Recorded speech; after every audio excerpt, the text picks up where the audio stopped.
കോൺഗ്രസ് നൽകിയ ഇന്ദിര ഗ്യാരണ്ടി സ്ത്രീകൾക്ക് അത്താണിയായ അവന്റെ കുഞ്ഞാവൻ കാരെ വീഡിയോ കെട്ടിരുന്ന കുഞ്ഞാവൻ ഭയങ്കര സാധനം കേട്ടോ. ഞാൻ വലിയ സാധനം ജിപ്പ് അറിയുന്നുള്ളൂ. എന്റെ കണ്ണിൽ എന്തോ കുരു ഉണ്ടാവും. SRTC കെട്ടി വെച്ചോണ്ടോ എനിക്ക് കാണിച്ചു തന്നപ്പോ എനിക്ക് വിശ്വസിക്കാൻ പറ്റിയില്ല. അപ്പൊ ഈ വീഡിയോ എന്താ പറയാ, ഇതും ആ KSRTC തന്നെയല്ലേ, പ്രിയദർശിനി അല്ലേ? ഇതിപ്പോ ടയറെ കൂരിക്കൊണ്ടുപോവുക. ഇതെന്താ പൂക്കി വിസ്മയമാണോ? ഞാനിത് വീഡിയോ ചെയ്തതുകൊണ്ടോ അന്നെ കുറ്റം പറയുന്നല്ലോ ഞാൻ അതിൽ ഇത് ഒരിക്കലും കുറ്റം പറയില്ല. ഒരാളെ ഇവൻ കുറ്റം പറയില്ല. ഇവ ഈമ തുളുമ്പി നടക്കുന്ന ഒരാളാണ്. ഇവന്റെ ലീലാവിലാസം അറിയണമെന്നുണ്ടെങ്കിൽ ടിക്ടോക്ക് എടുത്തു നോക്കണം. ഇവന് ആ ഗെയിം കളിക്കാരുണ്ട് ഇവിടെ, എന്താണ് ഈ ടിക്ടോക്കിലൊക്കെ. ഇവിടെ റൂം എടുത്തിരുന്നിട്ട് ഗെയിം കളിക്കേണ്ട ഒരുപാട് സ്ത്രീകൾ നാട്ടിൽ നിന്നൊക്കെ വന്നിട്ട് ഇവിടെ റൂം എടുത്ത് നിന്നിട്ട് തന്നെ ഗെയിം കളിച്ച് പൈസ ഉണ്ടാക്കണേ. അതിനും വേണ്ടിയിട്ട് ഇവനും ഞാനൊക്കെ അതിനെ എതിർത്തിന്ന്. ഞാൻ ഇന്നും ആ നിലപാട് തന്നെ പോകണം. ഞാൻ ഇതുവരെയായിട്ട് ഗെയിം കളിച്ചു. ഇവന് ഈ പറഞ്ഞ ആള് അവിടെ പോയിരുന്നിട്ട് അവരെ കുറ്റം പറഞ്ഞ് അവരെ തന്തക്കും തള്ളക്കും പോയിട്ട് ലാസ്റ്റ് ഇവനും ആ പിച്ചച്ചട്ടി എടുത്താണ്ട് പാത്രം നീട്ടിയ ആളാണ് ഇവന്. ഇവന് ഇങ്ങനെയാണോ നന്നാക്കാൻ നടക്കുന്നത്? അത് മനസ്സിലായി കേട്ടാ. ഒരു കമന്റ് വായിച്ചെന്താ വെച്ചാല്, പിന്നെ സഖാവെ നിന്റെ വീഡിയോ കാണുമ്പോ മൂരികൾക്ക് കുരു പൊട്ടുന്നു ചിലക്കാണ്ട പോകണ്ട ക്യാമറ കണ്ടാ, മൂരികൾക്ക് കുരു പൊട്ടിയില്ലേ? ഇതാണ് ഞാൻ പറഞ്ഞത്. എന്റെ വീഡിയോ കണ്ടാല് മൂരികൾക്ക് കുരു പൊട്ടും, കുരു പൊട്ടിക്കും ചെയ്യും ഞാൻ. അതുകൊണ്ടാണ് ഈ ഒരു മൂരിയുടെ കുരു പൊട്ടിക്കൊണ്ടിരിക്കുന്നത്. അങ്ങനെ ചിലക്കാതെ പോവാ നമ്മളോടോ പറയുന്നത്. ഓർഡറാ ചിലക്കാതെ. ലോകത്തിൽ ആദ്യമായിട്ടുള്ള വണ്ടി കേട്ടിരുന്നത് എന്നെ പോലത്തെ വിവരം കെട്ട ആൾക്കാര് ഇതിനൊക്കെ കൂട്ടിട്ടുണ്ടെന്ന് വെച്ചാ.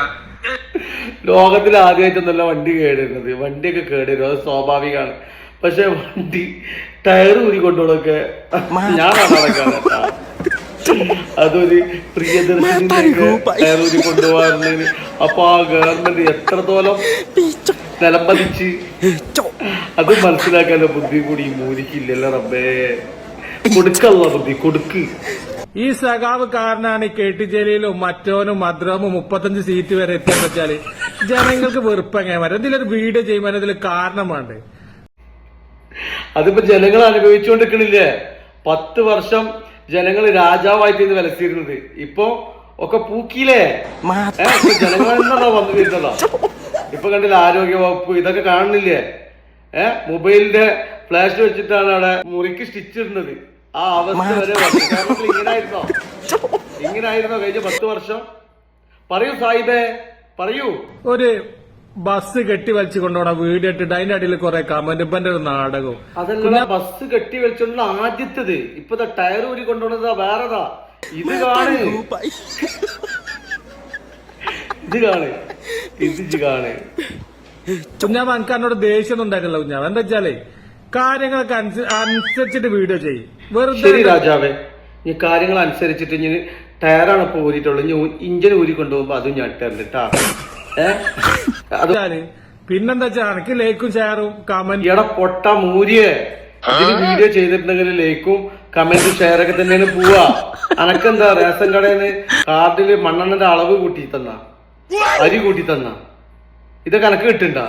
എനിക്ക് ഷെയറും ലേക്കും കമന്റ് ഒക്കെ തന്നിട്ടാ കിട്ടണുള്ളൂ. ഹൗ ഇഞ്ഞുണ്ട് അങ്ങനത്തത്. സഖാക്കന്മാരെന്താ വെച്ചാല് പിണറായി വിജയനേക്കായി മുകളിലപ്പോ എന്താ ചെയ്യല ഇങ്ങനെ കഴിക്കുന്നുണ്ടെങ്കിൽ. പിണറായി വിജയൻ പറഞ്ഞതും ഞാൻ പറഞ്ഞതും ഒന്ന് തന്നെയാണ് പറഞ്ഞിട്ടുള്ളൂ. നിങ്ങൾ കോൺഗ്രസിന് വോട്ട് കൊടുക്കണ്ട. ഈ കിട്ടണ പെൻഷനും മറ്റുള്ള കാര്യങ്ങളും ആനുകൂല്യങ്ങളും ഒന്നും കിട്ടൂല. അവര് ചതിക്കും. വയനാടില് പിരിച്ച പൈസ ഇട്ട് അവിടെ തറക്കല്ലിടാന്ന് പറഞ്ഞിട്ട് അവിടെ ഒരു കല്ല് പോലും ഇട്ടിട്ടില്ല. ഇതൊക്കെ തന്നെയാണ് ഞാൻ പറഞ്ഞിട്ടുണ്ടായിരുന്നത്. അവരെ നമ്മളെ പറ്റിക്കുന്നില്ലത് പറഞ്ഞിരുന്നത്. അതന്നെയാണ് പിണറായിയും പറഞ്ഞിട്ടുണ്ടായിരുന്നത്. അപ്പൊ സഖാക്കൾ പറഞ്ഞത്, കുഞ്ഞാവ നീ പറഞ്ഞത് ശരിയാണെന്നുള്ളത് അതന്നെ പിണറായി പറഞ്ഞിട്ടുള്ളൂ. ഈ കൈകൾ ശുദ്ധമാണ്, എന്റെ മടിയിൽ കനമില്ല. അതന്നെ എനിക്കും പറയാനുള്ളൂ. അപ്പൊ പറഞ്ഞാൽ മതി സാഹിബേ, ടാറ്റാ ബൈ ബൈ. പോയി മൂത്തയച്ച് കിടന്നോ. Good night. നട്ടുച്ചയാണ് എന്നോട് അതാ പറയാൻ പറ്റും. ഓക്കെ.